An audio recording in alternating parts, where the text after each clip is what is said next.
All right. All Kareem, right. yeah. Hey, another thing, Kareem, and throughout the Discord, Kareem, many others in our group have been posting things about spoof websites, and there is one that Kareem was kind of showing everybody.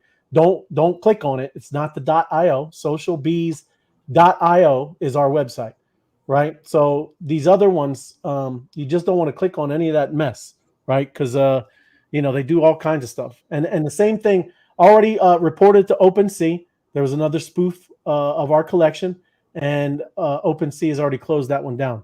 So fast moving. Appreciate our community, people like Kareem and many others that are always out there on the lookout to keep us safe. So thank you, Kareem. And yeah, they're just like I said. Watch out for those type of websites. They're always kind of trying to spoof people, right?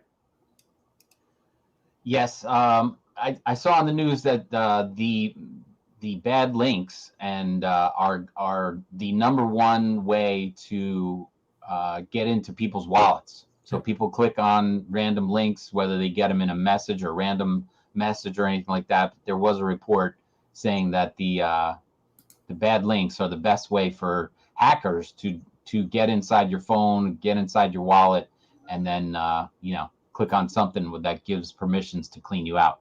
So you always got to be careful what you're clicking on. Very careful absolutely, if you got your wallets hooked up to whatever machine you're working with. absolutely.